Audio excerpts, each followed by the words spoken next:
Pensa só, ter em mãos um dos documentos de propriedade mais antigos da história. E olha, isso aqui não é só um mapa velho, não. É praticamente um roteiro para a identidade de uma nação inteira, lá do livro de Josué. Hoje a gente vai decifrar exatamente isso. Como umas linhas na areia acabaram se tornando a base de um povo. Essa é a grande questão, né? É o que está por trás de toda a nossa análise de hoje. Vamos olhar para esse texto antigo não como uma lista chata de lugares, mas como uma história fundamental. Uma história sobre identidade, sobre pertencimento e, claro, sobre território. Ok, vamos mergulhar nisso. A palavra-chave aqui é herança. E não estamos falando de uma propriedade qualquer. Para aquele povo, naquela época, essa herança era a identidade, era o futuro, era a promessa de finalmente ter um lugar para chamar de seu. É por isso que essas fronteiras eram tão, mas tão cruciais. E quem são os protagonistas dessa história toda? São as duas tribos que descendem de José, Manassés e Efraim. Depois de anos e anos de peregrinação, finalmente chegou a hora deles receberem a sua tão sonhada terra prometida. Bom, a primeira parte do texto dá pra gente uma visão mais geral, sabe? Um esboço do território que foi destinado para os descendentes de José. Pensa nisso como se fosse a primeira grande pincelada no mapa. O ponto de partida é super famoso, o Rio Jordão, lá no leste. A partir das águas de Jericó, uma linha imaginária começa a ser traçada. Esse aqui é o marco zero da demarcação. E a partir do Jordão, a fronteira não segue uma linha retinha, não. Ela sobe, atravessa o deserto e vai escalando até a região montanhosa de Betel. Isso já nos mostra que era um território bem variado, com vales e montanhas. A rota para o oeste é descrita com um detalhe impressionante. A fronteira não é uma linha vaga, de jeito nenhum. Ela passa por pontos bem específicos, como Betel, Luz e Atarote. Cada nome desse era um ponto de referência conhecido, solidificando os limites da nova terra. E o ponto final dessa grande demarcação? O Mar Mediterrâneo, o Grande Mar. Isso estabelece um território enorme que ia desde o rio, lá no interior, até a costa. Uma porção de terra super estratégica e cheia de significado.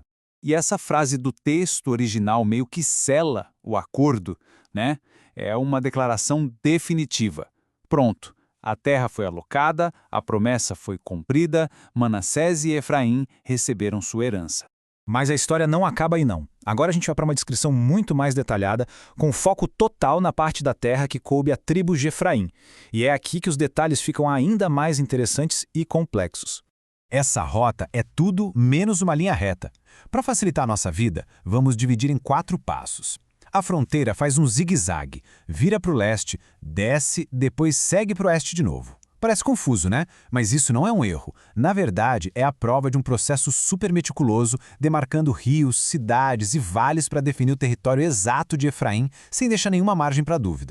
E quando a gente acha que entendeu o mapa, o texto nos apresenta um detalhe fascinante e bem comum sobre como a terra foi dividida entre essas duas tribos irmãs. Então, o ponto crucial é este. Cada tribo tinha seu território grandão, certo? Mas Efraim também recebeu cidades específicas que ficavam, adivinha só, dentro das fronteiras de Manassés. Isso é incrível porque ilustra perfeitamente a complexidade do assentamento. Não eram só blocos de terra, mas uma rede toda interligada de territórios. E, para fechar, o texto nos deixa com uma nota de realismo histórico. Um lembrete de que uma coisa é traçar linhas no mapa, outra, bem diferente, é controlar o território de fato. Aqui está a complicação. Dentro da terra de Efraim ficava a cidade de Gézer. E o texto é bem claro. Os efraimitas não conseguiram, ou talvez nem quisessem, expulsar os cananeus que já moravam lá. A conquista, naquele ponto específico, estava incompleta. Essa frase, até ao dia de hoje, é muito poderosa. Ela ancora o texto num tempo específico, mostrando que essa situação de coexistência, meio tensa, durou muito tempo, acabou se tornando uma realidade na região. Então, qual foi a solução encontrada? Os cananeus de Gezer não foram expulsos, mas foram subjugados, forçados a pagar tributos através do trabalho. Isso criou uma dinâmica social super complexa, de dominador e dominado, tudo dentro das fronteiras da nova herança.